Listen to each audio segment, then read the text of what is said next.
Hello bachcho, let's see this question. The question says a thermally insulated vessel contains two liquids with initial temperatures T1 and T2 and specific heats C1 and C2 separated by a non-conducting partition.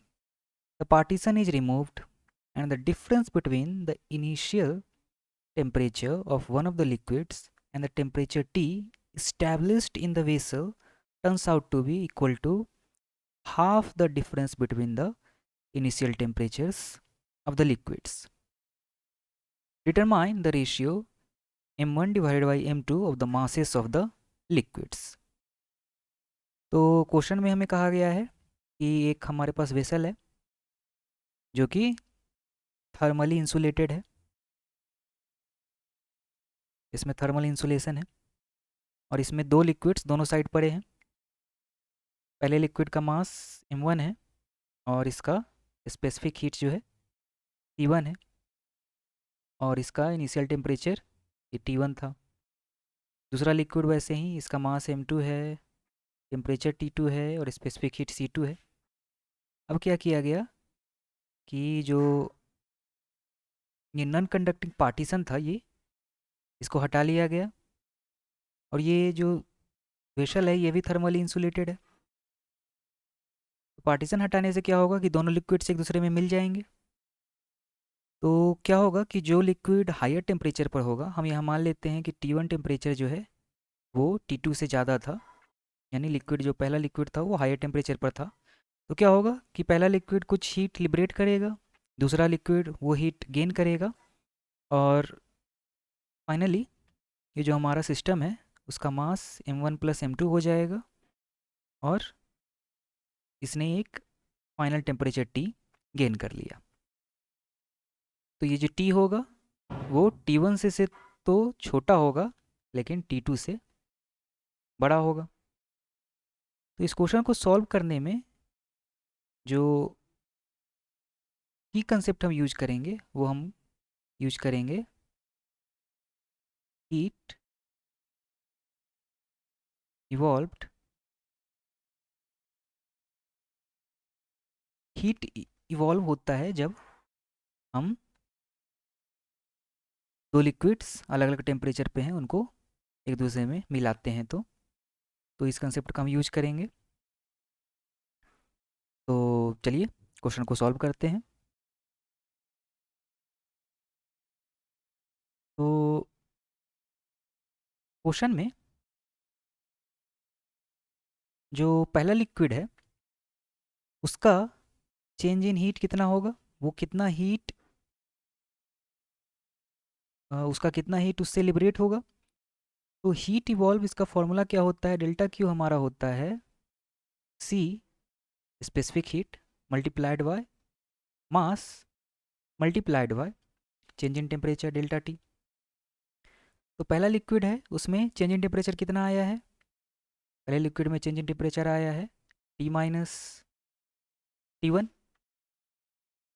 और ये T-T1 definitely negative होगा और ये delta Q भी negative होगा। तो ये delta Q1 हमारा हो जाएगा C1 multiplied by M1 multiplied by T-T1। जो हमारा सेकेंड लिक्विड के लिए सेकेंड लिक्विड हमारा जो हीट गेन करेगा वो किसके इक्वल होगा, C2 multiplied by M2 multiplied by change in temperature कितना T-T2। यहाँ पर T-T2 क्या होगा, पॉजिटिव, डेल्टा क्यू टी भी पॉजिटिव। ये क्या शो करेगा कि हीट एक्सेप्ट हुआ है। लेकिन हम यहाँ ध्यान देने वाली बात ये है कि जो हमारा सिस्टम है वो इंसुलेटेड है, थर्मली इंसुलेटेड है। तो बाहर से तो हमारा कोई हीट ना आ रहा है सिस्टम में, ना इस सिस्टम से जा रहा है। तो जब बाहर से कोई हीट ना आ रहा है ना जा रहा है तो जो डेल्टा क्यू ओवरऑल सिस्टम के लिए होगा वो जीरो ही होगा। जितना हीट फर्स्ट लिक्विड ने लिबरेट किया है उतना हीट सेकेंड लिक्विड ने एब्जॉर्ब किया है। तो डेल्टा क्यू जो कि इक्वल है delta Q1 plus delta Q2 के, ये जीरो होगा, जीरो के इक्वल होगा। तो इसको इक्वेशन में रख लेते हैं। C1 M1 multiplied by T-T1, ये किसके, sorry this plus C2 M2 multiplied by T minus T2, ये जो है ये 0 के इक्वल होना चाहिए। तो यहाँ से हमारा M1 डिवाइड बाय M2, इसको थोड़ा सा और सॉल्व कर ले तो C1 divide by C1 multiplied by M1 multiplied by T minus T1, ये क्या आ जाएगा, ये आ जाएगा, इसको हम माइनस कर लें और ये इक्वल हो जाएगा C2 multiplied by M2 multiplied by T minus T2 के। तो यहाँ से C1 multiplied by M1 multiplied by T1 minus T, क्यों किया है हमने इसी साइड माइनस, क्योंकि T1 बड़ा है। तो अब ये वैल्यू पॉजिटिव हो गई, C2 multiplied by M2 multiplied by T minus T2। तो यहाँ से हमारा M1 डिवाइड बाय M2, ये क्या आ जाएगा, ये आ जाएगा C2 divide by C1 multiplied by T minus T2 divided by T1 minus T। इसे क्वेश्चन नंबर 1 हम मार्क कर लेते हैं। आगे हमें क्वेश्चन में दिया है कि the temperature T established in the vessel turns out to be equal to half the difference between the difference between the initial temperature of one of the liquids and the temperature T established in the vessel turns out to be equal to half the difference between the initial temperatures of the liquids।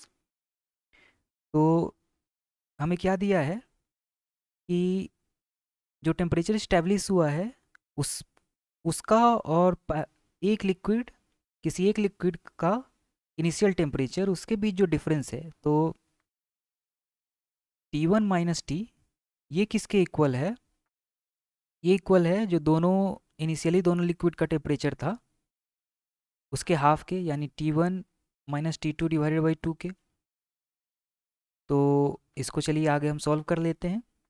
तो हमें क्या given है question में, T1 minus T ये equal है T1 minus T2 divided by 2 के। तो यहाँ से हमारा 2T1 माइनस 2T ये इक्वल हो जाएगा T1 माइनस T2 के। तो यहाँ से ये T1 जो है ये लेफ्ट हैंड साइड आएगा, तो ये हो जाएगा 2T1 माइनस T1, तो T1 और ये माइनस 2T ऐसे ही रहने देते हैं, ये इक्वल हो जाएगा T2 के।